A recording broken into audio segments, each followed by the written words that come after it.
I came by this documentary. So that is what I want to share with you, but particularly so the story of Sierra Leoneans. A couple where find themselves, fleeing persecution from Sierra Leone. And the reason why I want to point this out is because, guys, we have to show the world these things, especially now that we all know Sierra Leone had an elections last year, June 24th, 2023. Until this day, we don't have a result for that elections. The opposition is in bed with the illegal ruling government at this time because a segment of the executive of the opposition party, they've said that they know they won the elections, but they're going to move on and wait for the next elections. They don't want the victory of these elections. But fortunately for Sierra Leoneans today, we have Dr. Samora Kamara, who is the flag bearer, who was the flag bearer and still the flag bearer of the APC party, who has stood up and said, no, we are not going to allow this. And we're going to ensure that, democracy is protected in Sierra Leone.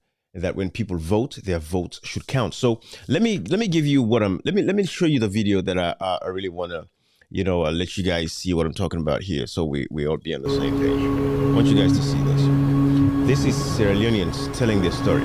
Siaka and Ada Stephen Tarawali are among the survivors. Their journey to find refuge began in the summer of 2022. Back home in Sierra Leone, they'd taken part in major demonstrations criticizing the government, corruption, rising food prices, and police brutality. When we protest, they say we'll take the law in our hands. So they started killing many people, even some of my friends. Our life was at risk, so we decided to leave. They fled first via Guinea to Mali and then Algeria, eventually arriving in the Tunisian port city of Sfax. Siaka found work as a day laborer, while Ada begged on the streets, a life at the bottom of society. In a country ruled by this man. President Kais Saied came into power in 2019. I'm going to show you more, guys, right? They explain their story as we go. But I want you to understand that it's terrible. And this is what I want Sierra Leoneans to understand from this. I talk Creole small. We have what it takes to take over our countries. We get what it takes. For let we take, we can't get them from bad and wicked politicians. Because the reason why I say this is this. The amount of courage, strength, resilience that our brothers and sisters have shown, for letting take then kind of adventure here to step outside and take these big risks in their life to venture and go into other countries where they know death is part of the play. That courage, that strength we didn't get. I can only imagine if Sierra Leoneans then come up and sum up the courage as young people say, you know what?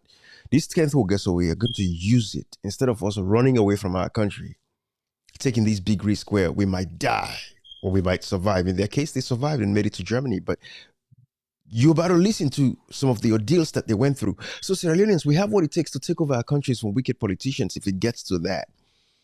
That is the point that I want to make to you guys. Instead of taking these dangerous and risky ventures. Because even before I play this, I want you guys to see from the start of this documentary what was happening. I want you guys to see this. Check this out. It is disgusting. Listen to this.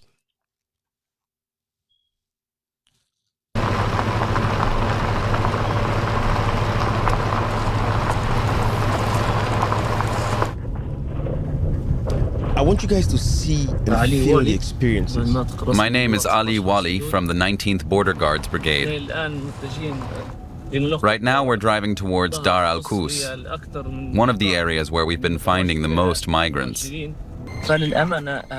rescued them after they had been walking for 2.5 to 3 days with no water, no food. They were disoriented, and in desert temperatures, as you can see, they needed water. They had spent 2 or 3 days without water. Giving them a lot to drink could have made them collapse.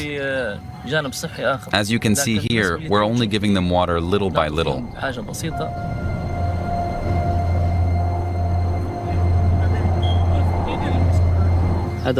This is a small child with its mother. They'd probably been lying there for 2 or 3 days. The fluid you see is due to decomposition. It was 50 degrees there. We brought the field medical unit so we don't leave any dead bodies behind. The desert is full of wild. It was 50 degrees there. I want you guys to see that. That's a mother and a baby laying dead in the desert. I wanted to give you this so you can see where the documentary started, so you understand what I'm talking about. But it happens that these guys are Sierra Leoneans, some, the ones that I just showed you earlier on. If you were with me when I started the live, if you just joined me, don't worry, I'll show you again so you'll see what I'm talking about. But now, woman and picking that one day so in the desert, they don't dead. So I asked myself, Africa, why? And I asked the African people why. If you're willing to take these sacrifices to the point where you'll sacrifice your kids, because this lady knew what she was getting into. She knew that she could die. She knew that her baby could die. So I'm saying to African people, instead of taking this journey to find greener pasture, you could use this courage, this strength, this vigor, this vitality that you have to take over your countries, man. Take it back from corrupt leaders. I'd rather die in my own country than die like this. You are better off dying in your own country for something that you believe in than dying outside somewhere else in some foreign land like this. And I want this image to haunt you if you're watching this, you're an African, and I want you to see this. The African leaders as well as the people of Africa. Because there is no reason why a lot of us from Africa should be going through deserts, going through the Mediterranean Sea just to make it to Europe. There's no reason. There is no justification with all the resources and the reach, the mineral resources that we have, the strength, the human capital that we have and everything. If we combine those together, no African should be going through deserts, going through the Mediterranean Sea just to get to Europe. Forced slavery, because this is not the white people coming, to buy us from Africa anymore. This is us forcing ourselves into slavery, going into these conditions. Look at this woman and a baby dead in the desert. And that is why I say to African people, take your countries back. You're better off dying in your country, wherever you're from in Africa. You're better off dying there for something that you believe in and standing up than dying in a desert somewhere. No proper funeral, no dignity. Nobody's going to hail you as a hero or nothing. You're just another body. Why would you take such a risk? That is the question I have for my brothers and sisters. You'll say it's easy, my man. Probably you're in America. Yes, I'm in America. I didn't come here through the desert of the Mediterranean Sea. I came here legally by plane. Through New York all the way to Baltimore. And I'm here now. I would not have taken such a venture under no circumstances, because I know me, no matter how tough things were where I'm from in Sierra Leone. But I wanted to show you these Sierra Leoneans as they explain their own situation so you guys would see that we're all affected by this. So listen to this story again, and I'm going to get you into it as we go so you guys can see exactly what I'm talking about. But listen to this story again.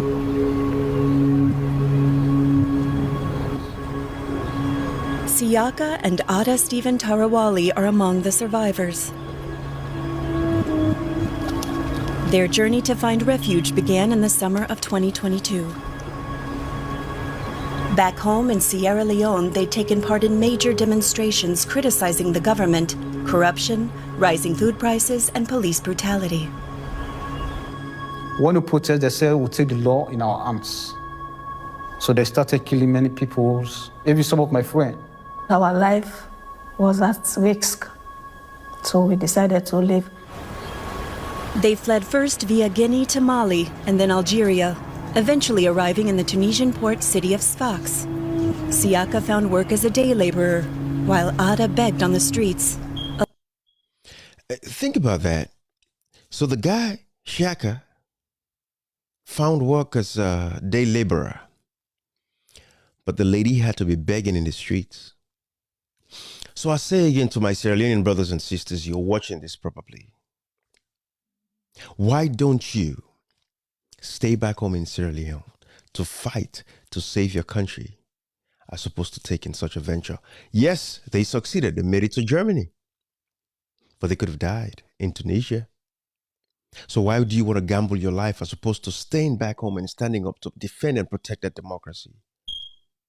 Come together as a people. I know it's hard because you don't have leaders that are willing to stand with you. And that is the difference with Liberia, Guinea, Senegal, and all these other countries, because in Sierra Leone, we have no opposition today. The opposition are actually calling the police for their own supporters because they want to stand up in the defense of democracy.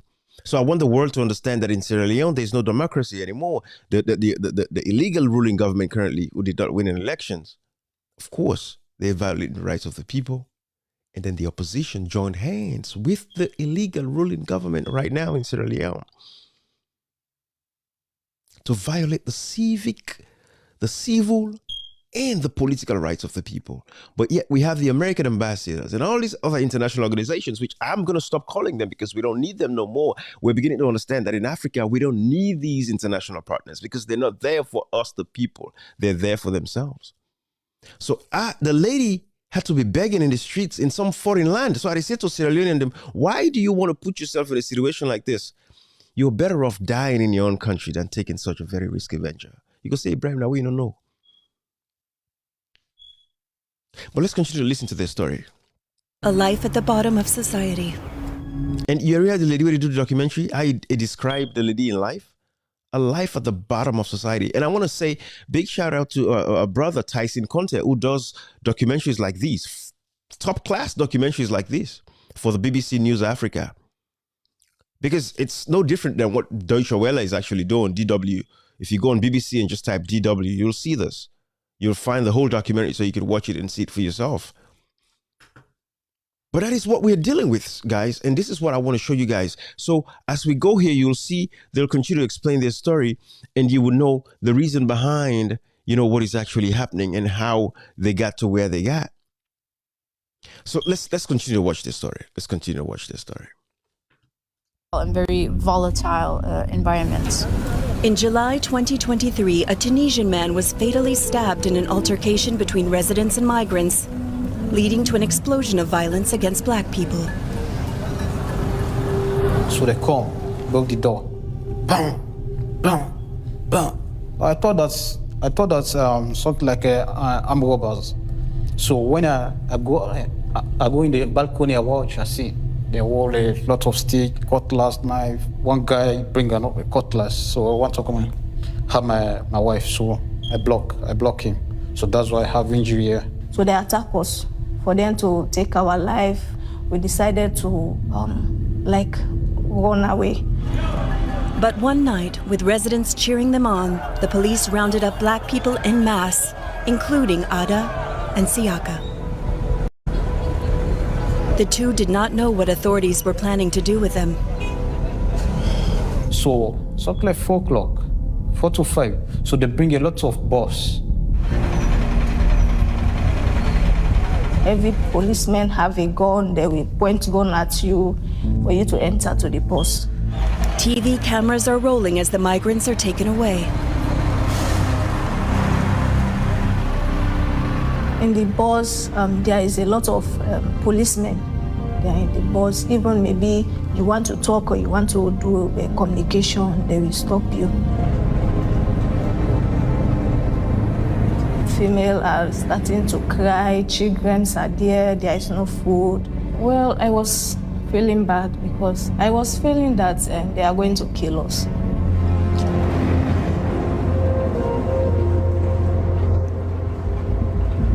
Shortly before that night, the EU's top executive had arrived in the Tunisian. Guys, this is the life of our people. So I bring this back for you that know me. I bring this back to politics. Politics is the beginning and the end of our problems in Africa. Bad politicians as it is. Because these guys come to power through democracy, but once they get in power, they totally forget that democracy is all about the power of the people, for the people and by the people.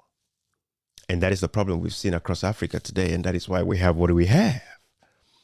So they get into power instead of improving the lives of people so that our people can participate freely in our democracies. A lot of these guys, they've lived overseas as well. They've lived in Germany, America, United Kingdom, in Europe. So they know exactly what it is like to have a nation that flourishes on democratic principles. But once they get into power, that's the end of that. And that is what happened in Sierra Leone. And that is the same situation that we see, with our brothers and sisters. Let's continue to listen to, their story here. So you would listen to them. Let's continue to listen. Just a few weeks after the meeting in Tunis, the bus carrying Ada, Siaka, and dozens of others arrived at its destination. They were now at the border between Tunisia and Libya, close to the Mediterranean coast. No drinking water for miles around. Siaka and Ada told us of how they were beaten as they were forced to get off the bus.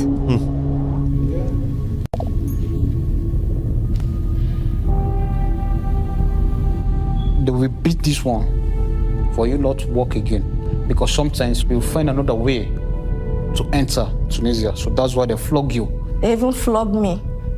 Me as a woman. Those people, they are not there. They don't have humanity.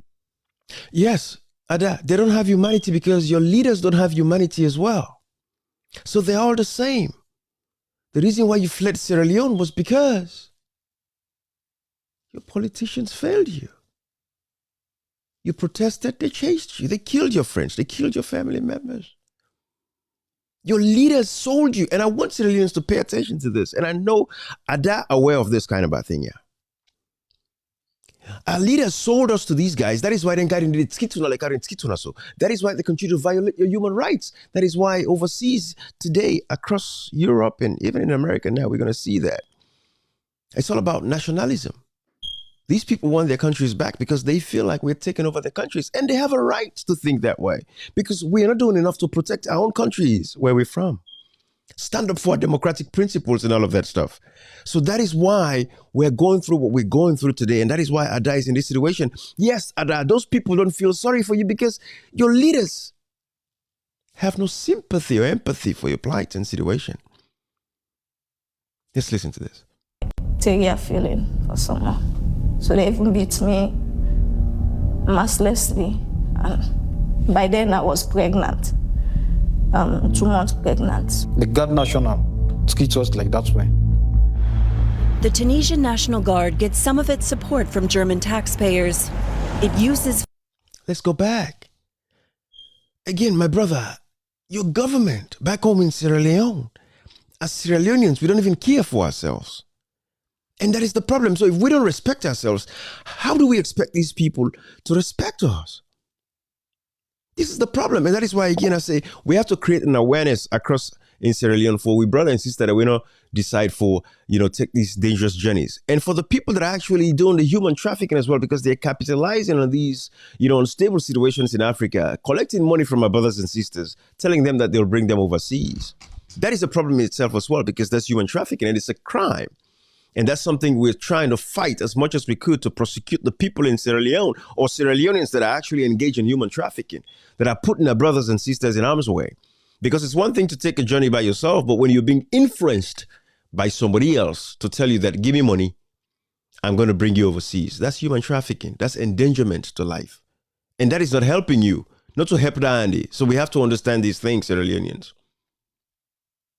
But this is the problem that our brothers and sisters are going through.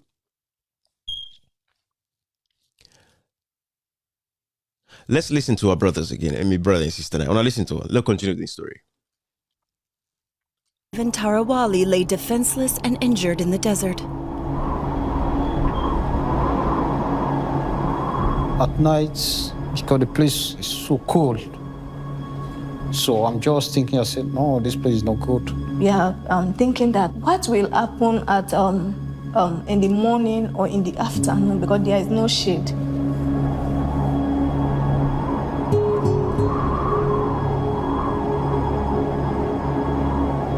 was not having any hope. I said, maybe I will die here, because through that time my situation is not okay because I'm pregnant. I just started the bleeding of my pregnant, so there is no medication or no medicine.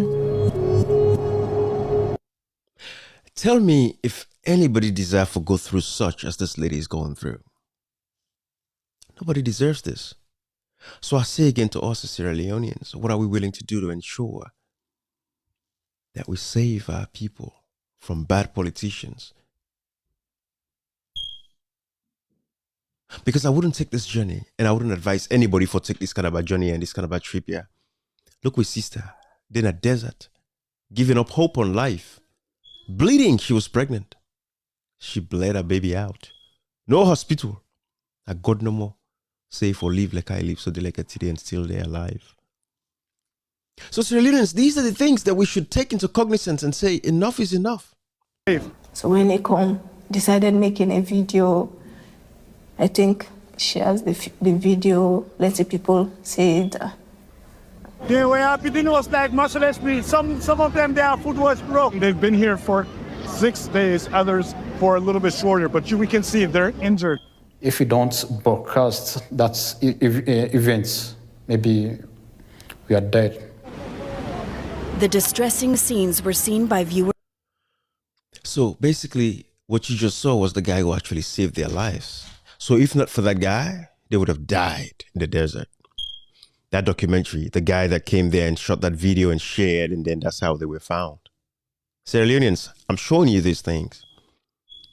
We have to stand up to save our democracy, because when the going gets tough, amidst all of everything that you're seeing right now, what you need to understand and what you need to remember is the fact that it boils down to bad politicians, because the politicians that we have lack empathy. It's all about themselves. They don't think about the people that they are representing.